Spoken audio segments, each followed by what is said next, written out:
Hey everyone, and welcome back to the channel. Before we get started today, I just want to say that what I'm about to share with you is completely true. I know it sounds impossible. I know it sounds like something out of a horror movie, but I promise you, every single word of this is real. If you're new here, please hit that subscribe button, because you are not going to want to miss what happens next in this story. And if you're easily scared, maybe watch this with the lights on. Trust me on that one.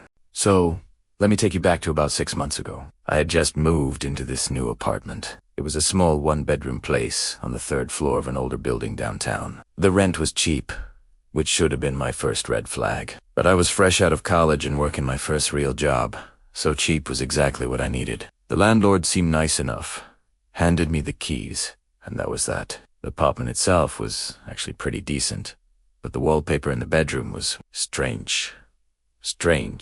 It was this old, faded, floral pattern, yellowed with age, straight out of the 70s. Not my style, but I figured I could live with it. No big deal, right? The first few weeks were completely normal. I settled in, got into a routine, and everything was fine. The apartment was quiet. My neighbors kept to themselves. Just normal, everyday life stuff. But then one night, about a month after I moved in, I woke up around 3 in the morning. You know that feeling when something just pulls you out of a deep sleep and you do unknow why?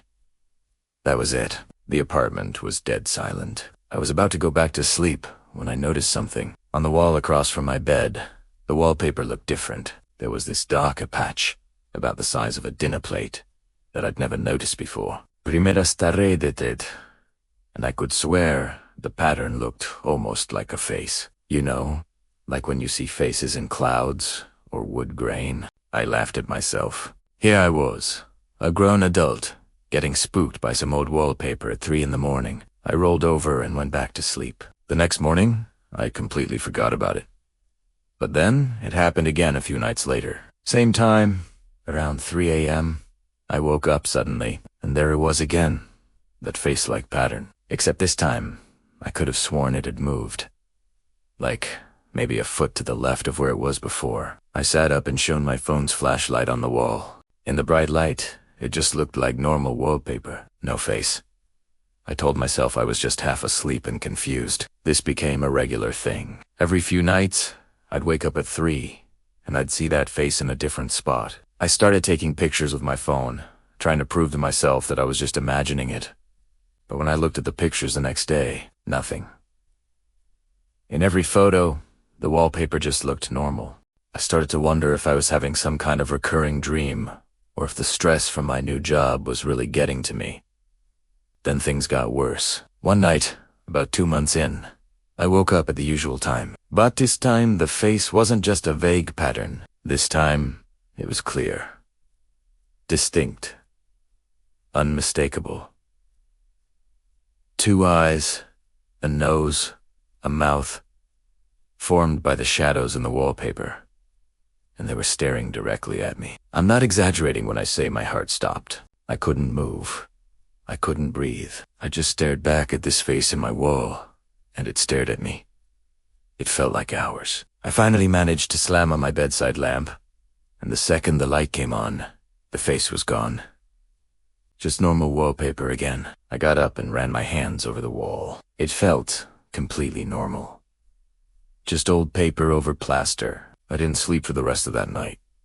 The next evening, I decided I'd had enough. I went to the hardware store and bought supplies to remove the wallpaper. I figured if I just got rid of it, whatever was causing this would stop.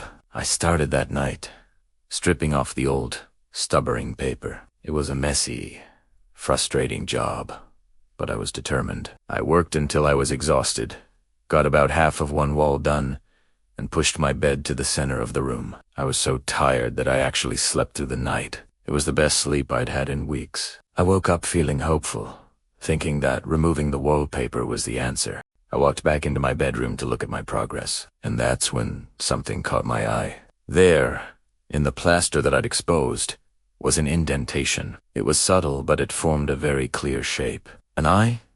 A human eye, complete with a circular indentation for the pupil. My hands started shaking. I forgot about my coffee and started tearing at the wallpaper frantically, ripping it down in chunks. And as more of the wall was revealed, more indentations appeared. Another eye, a curved line for a nose, a horizontal line for a mouth. They were all there, carved or pressed into the plaster beneath the wallpaper, forming a face that was probably 3 feet tall. I stepped back, breathing hard, staring at this face that had been hidden the whole time. My mind was racing. Who did this? Why? I called in sick to work. There was no way I could pretend everything was normal. I spent the entire day removing every single piece of wallpaper from all 4 walls. By the time I was done, I had uncovered faces on every wall.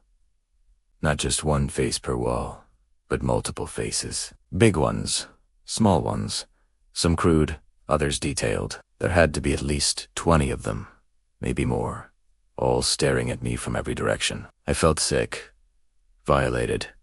I had been sleeping in this room for months, surrounded by these things, watching me. I grabbed my phone and started taking pictures. This time, the faces showed up clearly. I took dozens of photos, then called my landlord. Voicemail. I left a message, trying to keep my voice steady, telling him he needed to call me back immediately. While I waited, I started digging online for information about the building. It took a while, but eventually, I found something. 15 years ago, the building was a private psychiatric facility, and there had been an incident. A patient had become obsessed with faces, claiming he could see them everywhere in walls, in floors, in ceilings. He said they were watching him, whispering to him. Then he started creating them himself, carving them into any surface he could. The article mentioned which room had been his. I checked my lease. It was my apartment. This had been his room. I sat there, feeling a chill run down my spine. This patient had lived in this room, carved these faces into the walls. Then the building was converted. The walls were covered with wallpaper, and the faces were hidden. But they were still there. My phone rang, making me jump. It was the landlord. I told him everything. After a long silence, he sighed. He knew. Of course he knew. That's why the rent was so cheap. The previous tenant had found them too and broken their lease. He just repapered the walls, hoping the next tenant wouldn't notice. Clearly, that didn't work. I told him I wanted out. I couldn't live there anymore, not with those faces staring at me. He tried to convince me it was just old carvings, but I insisted. There was something wrong with that room, the way I kept waking up at 3 in the morning. The way the faces seemed to move. Something was not right. He eventually agreed to let me out of the lease if I paid to repaper the walls. I agreed immediately. I hired someone to do it the next day. I slept on my couch, barely sleeping at all, feeling like I was being watched, even from the living room. That's the story of why I moved out of my first apartment. It's been a few months, and I still think about those faces carved into the walls. Thanks for listening to my story. If you found this as unsettling as I did, hit that like button and make sure you resubscribed so you dante. Miss what comes next. Stay safe out there. The next morning, the handyman arrived bright and early, tools in and ready to tackle the bedroom. I couldn't bear to be there while he worked. The thought of him peeling back that floral paper, revealing the legion of faces underneath, it was too much. So, I fled. I went to a local coffee shop, buried my head in my laptop, and tried to lose myself in work. I typed furiously, answered emails, anything to keep my mind off what was happening back in my apartment. When I finally returned that evening, a sense of nervous anticipation hung heavy in the air. I pushed open the bedroom door, holding my breath. The change was stark. The walls were now covered in a fresh layer of wallpaper. It was a plain, unassuming beige. No patterns, no swirls, no flowers. Just a solid, neutral color. Nothing that could be mistaken for a face. Nothing that could play tricks on the eye. The faces were gone, hidden once more beneath a new skin. For a moment, a wave of relief washed over me. But it was shallow, fleeting. I knew they were still there. Buried, but not gone. I couldn't stay. The relief I felt was a lie, a temporary patch over a much deeper unease. Knowing what was underneath those beige walls was a poison that had already seeped into my sense of safety. Every night, I'd lie in bed, and my imagination would run wild. I'd picture the layers of paper, the hidden gallery of silent observers just inches from where I slept. The knowledge was a constant, unnerving presence. So I moved out 3 days later. It was a frantic, impulsive decision, but I didn't care about the logistics or the cost. I found a new apartment across town. The rent was significantly higher, and the space was laughably smaller. But none of that mattered. Anything, absolutely anything, was better than one more night in that room. The peace of mind was worth any price. On my last day in the old apartment, after all my boxers were packed and the movers had gone, I stood in the bedroom doorway one last time. I found myself staring at those clean, beige walls, and a cold chill snaked down my spine. I knew what was underneath. I wondered about the next person who would live here. How long would it take them to discover the secret? Would the new wallpaper appeal? Would they decide to redecorate? Would they see the faint outlines on a moonlit night? Or would they be luckier than me, living out their lease in blissful ignorance, never noticing a thing? It's been almost 4 months since I moved into my new place. I'm happy to report that I sleep soundly through the night now. No more jolting awake at 3 in the morning, my heart hammering against my ribs. No more faces staring out from the walls. The constant, low-level dread that had become my companion is finally gone. I feel like myself again. But sometimes, when it's late, and the house is quiet, I catch myself. I'll be reading in bed, and my eyes will drift up to the walls of my new bedroom. I find myself scanning the smooth, painted surface, searching for patterns, for faint lines, for anything that might be hiding just beneath the surface. It's a reflex now, a ghost of the fear that haunted me. And my thoughts often drift back to that patient, the man from the asylum 15 years ago who started all of this. I wonder if he's still out there somewhere. Is he still carving faces into every surface he can find? Does he still see them everywhere he looks?